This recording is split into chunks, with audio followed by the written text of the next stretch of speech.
Hey, it's Geisari here, and in this video you will learn number one factor that any bank is assessing before giving any approval on a loan to your company. It's called debt service coverage ratio. My name is Geisari and I run a brokerage company called Offerta Finance. In the past 10 years, I have helped over 1,500 founders to raise more than 100 million euros. And this is number one thing that most of us is missing as founders, is we don't understand how banks are thinking, how they're calculating our financial capabilities. So before going into the describing what it is, how it works, it's important to understand why we actually need debt funding. It's very simple, it's a lever. You can bootstrap your company, you can raise equity, or you can use debt. You don't need to give any equity back. You have more money, more liquidity to grow your company. This is the main thing that we're missing. Let me show you an example. So let's say we have a manufacturing company. I have just my own money sitting there, 1 million euro equity, and it earns 150k per year. So our 15% net margin is a good number. And my growth plan is around 1 million euros. So it's just sitting there. And every year, I'm gonna build a plant. Actually, I'm gonna invest 1 million euro in building a new plant. I don't have any money. I'm the kind of guy that doesn't go and beg other people to give me money. No friends, family, fools, no equity investors, no banks. It means I wait for 7 years until I have 1 million euro in my account, and then I invest in the plant, then I build, then I commission in year 8, and only then I start having more revenue on that business. Numbers are arbitrary here. Now, if I borrow money now, I go to a bank, I borrow their 1 million, I invest in the plant and I commission it, then starting from year 3, I can start having revenue more than before. So you can see at the end, it's actually 4 times bigger money in the bank account in 10 years as compared to entrepreneur working without any loans. So this could be you and this could be your competitor. Again, I'm saying you don't need to go and borrow money from banks. You just need to understand that you have different options, and this is one of the options. You can grow your money with a loan. Okay, what are the sources of debt? It depends what kind of assets do you have. What's your project? So if you have it just project-based, you have a business plan, you have an idea, the first thing you can go for European funding. And we're talking about Europe here. You have Horizon 2020, these previous programs. Now you have 2027. There are many different programs. Depends on the country and the context. There could be state-owned banks in your country that give that. It's actually free money, but it takes time and money to get that money. Then you can go and ask money from VCs. They like ideas. They fund business plans. They fund teams. They fund technologies. They fund ideas and experience. They don't need assets. They don't need collateral. They don't need existing revenues. They fund the risk.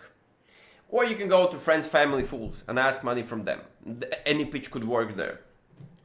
What do you do if you have only assets, no revenue, no nothing else? Then we call it asset-backed financing. You have a big house, you want to put it as a pledge, as a collateral, get money against that. Easy game, no problems. Or you have a standing building doing nothing, you can pledge that. Just remember, banks don't like that. They consider is not very good. Either they give double digit or they reject. Therefore, it's always a good idea to keep in mind that there are alternative lenders. In any market, in any country, there are alternative lenders who like that kind of business. They know how to assess the risks. And sometimes, yes, but they don't care about how you will succeed, because at the end of the day, they're covered with asset. If you go bankrupt, they take the asset, they sell it on the market, and they earn money anyway. And it costs you double digit. Like this week, I had a call with my friend. He says, well, Arthur, I need to have a collateral, I want to have this and this. I said, yes, but you have any revenue? Because banks, they care about what about the revenue, how you make money. Okay, so what to do if you have only revenue? Then you can go for revenue-based financing, which is invoice financing. You have an invoice, 30, 60, 90 days overdue due date. You can sell it to the factoring company, get money up front, let's say 90% from invoice, and then take that money, use it as a additional liquidity in your company. Or for SaaS-based startups, for example, there's called things like revenue-linked agreement or revenue-linked financing. When they, let's say, have 60% margins, 3 million ARR, then you link your revenue to the company and they give you equity-free money. But today the topic is debt service coverage ratio. This is applied mostly to existing working business that has both assets and both revenue. So what it is, in simple terms, it's your EBITDA divided by debt service. Meaning, how easily can you manage paying back to a bank? What is EBITDA? EBITDA, it's you take your revenue, you subtract the costs, it's everything except for like earnings before interest, so taxes, depreciation, and amortization. This goes after it. So everything is before. So this is EBITDA. It's revenue costs. And there's a debt service. What it is? It means you have all the principal payments per year. Like you take EBITDA for 1 year, let's say 2026, 2027, and then you have at that certain period, you can calculate it by month, by quarters, usually you take it by years, and then how much principal of the loan you're paying back and what's interest payment. So you put those together, you have the debt service, which actually it's important to understand that it comprises from loan term, for how long time you're taking the money from a bank, what is the interest rate you're paying to a bank, and what's the repayment schedule. Let's assume it's linear. And the good DSCR is, it depends on the industry, it's above 1.25, 1.3, 1.4. 1.4 I think will be a safe bet. So if we decompose it, it's revenue minus costs, so this we call it EBITDA, and then in the denominator we have the principal plus the interest rate on a yearly basis. If we put that even more specific formula, you still have the revenue costs on the top, then you have your loan amount divided by the term, what's the loan term, then plus you put the interest rate payable during that period. And you put that together. And now let's calculate it. Where's my Excel? Today I'm prepared with Excel. So this is it. Let's say I have a company. Numbers are just for the sake. And again, founders need to be able to calculate that on themselves. Yes, you can call your accountant and say, what's my EBITDA? You can ask your CFO. If you have a CFO, congratulations, your CFO should be doing that. But you need to have at least some kind of understanding what it is, how it works, because then you'll be speaking with the banks on the same level. You understand the context. And even if you're growing, raising new rounds, and you have like 7, 8, 9 digit figure revenue, still these concepts will help you in the future. So let's say you have 1 million revenue and 700,000 costs per year, and your EBITDA is 300,000. It's a good margin, 30%. It's not net profit actually, and it's a accounting number. It doesn't mean you have enough money in cash in the account. So let's just say 30% margin. Okay, let's say you want to have 1 million euros for 7-year term. So you take a loan term with a bank says, yes, we can give you money for 7 years, and it's a 5% per year interest rate. Actually, for us, for this example, doesn't matter. It's a bank alternative lender, it's a friends, family, fools, whatever. Actually, grab a mat and coffee if you don't drink one. It's very good, it's pumping up. And here we start to calculate the principal. So we divide the loan amount by the term, how much money we're paying on a yearly basis to pay back the money, and then you pay the interest. Let's say it's an annual, like the graph is linear, you pay the same amount every year. It depends on kind of repayment schedule and graph you have. Let's say we just multiply 1 million by 5%. Of course, it should be smaller. So then you put those two numbers together, principal and interest payment, and this is how much you pay on a yearly basis.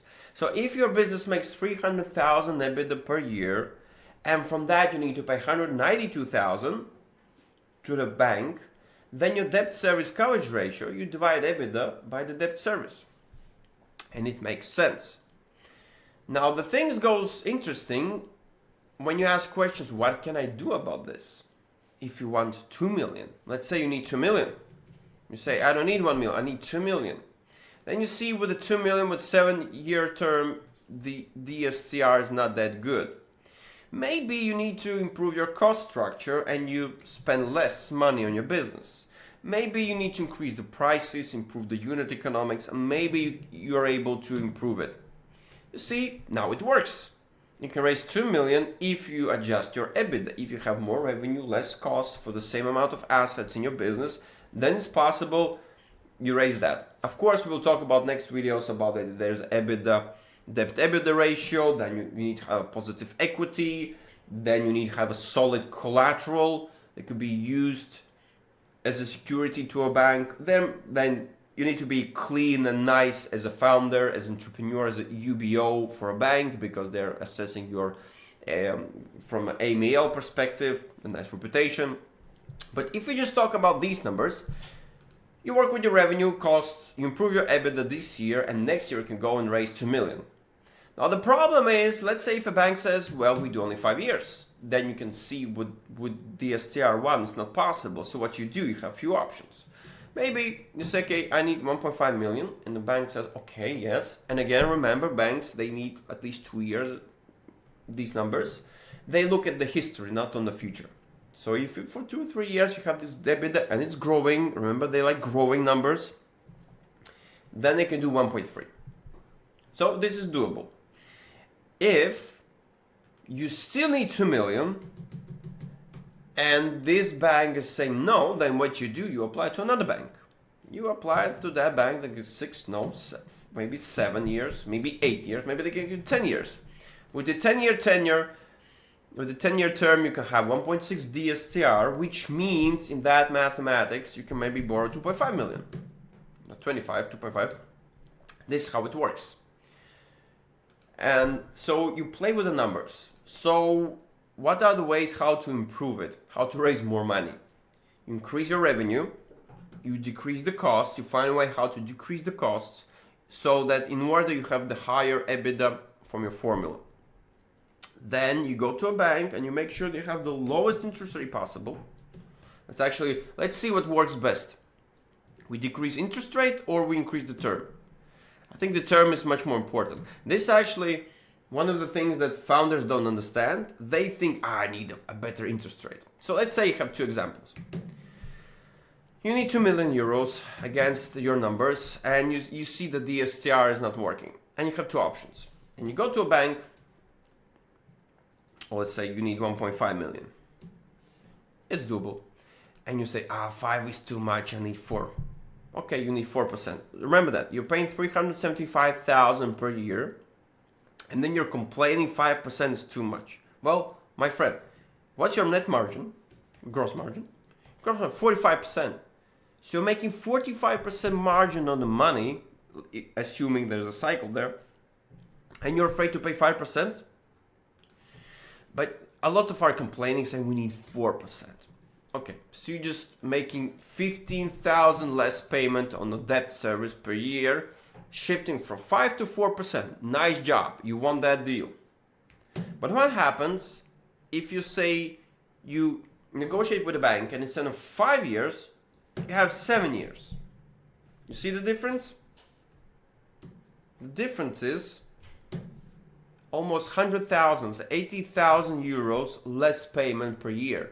It means for your business you have extra 80,000 euro liquidity per year that you can use and inject in your company, increase working capital, put it in the costs, increase the revenue because the unit economics is positive and you make more money.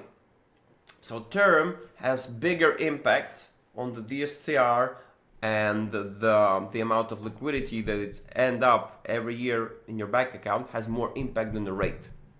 So this is why when you go and apply to a bank, make sure that you apply to other 5-6 banks to have a competition. This is what we do as a brokers. We make the competition. And second, make sure you understand what's much better for you. You have more liquidity, you have higher term, longer term, or you fight for interest rate. 5 is too much, I need 4.5. Or 3, who cares? Term is much better than this one. Okay, so this is the calculation. So why banks consider it very, very important? Well, first of all, it's a stress. If something goes bad and time from time economy goes in recession and there are different cycles, what happens with the borrower? Second, they need a number. They need to quantify. Even if you make profits, you're profitable, you're growing, banks don't care. They care, are you able to service the debt? Are you able to service? And asking that question, you need to quantify the answer. How to quantify the answer? Am I fundable? How much money you can raise? Am I capable of paying back? So this is the number the banks quantify the answer of, is this company really able to pay back the money? And again, they give the predictability. So the higher the ratio, the more predictability and less stress and risk goes on the shoulders of a bank when they sit and think, well, can we lend? Yes or no? Because remember, I just spoke with a friend in the bank this week actually, and he said for us sometimes it's better not to lend the money than to lend, because once we lend, we give the power to a founder, and then if something goes wrong, we need to call and they disappear, we need to restructure. And also remember, if there's one restructuring, then most probably bank will not give you any second loan next time. They will need 1-2 years to see how we work, and then you can come back for money. So they don't like that, and if it's 50-50, bank will say no, sorry, we will not give you money. For them it's much easier to say no than to say yes. What to do? So what are the thresholds? I'll say 1.2 and above. If you have 1.2 and more, depends on the country and type of business, on the specifics, on the industry, then it's doable. Less than 1.2, it's very weak number. You need to work on the numbers. Maybe you need to decrease the amount of money you're raising. Maybe you need to refinance to a bank that has higher, longer rate. They can lend for 7 years, for 10 years. Maybe you can play, if you have a good manager in the bank, you can play with the term. Let's say a legal term of a loan is 5 years, but the repayment schedule is 10 years. You could play with that. There are different ways, but take a look at that and be serious about the number. So what are the mistakes that founders do? They care about the revenue, the EBITDA. This is my EBITDA. It's like, the guys measuring their thing. You have different EBITDAs. It's growing. I have positive EBITDA. Yes. But no, for banks, they care about, are you able to pay back? We have billions, but if your debt is too high, nobody will lend you money. Second, you need to think about the obligations. You have revenue, I'm profitable. This is what startups on LinkedIn are screaming. I'm profitable. All the PR, I'm profitable. Of course you're profitable. But maybe you're too high on loans. It's too much. So therefore you can't borrow more because you're too much in debt. Overfinanced. And then again, you push into the revenue, then on the repayment. You can have very high revenue, but if your revenue is growing 1,000% per year, but your EBITDA is not growing, something's wrong. And banks will care about more how stable your EBITDA is than how stable your revenue is. Because if your revenue is growing, EBITDA not, it means your margins are going down or something's wrong with the business.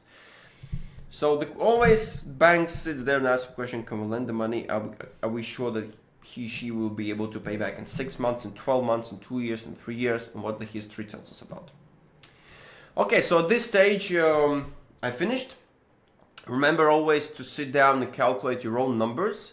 Ask accountant, ask CFO, ask ChatGPT, make your own research, make your own numbers. And for any founders out there who are listening, always know your numbers. Always get your revenue, your EBITDA right, your numbers right. And remember that the debt service coverage ratio is the first number the banks are assessing. It's not the only one.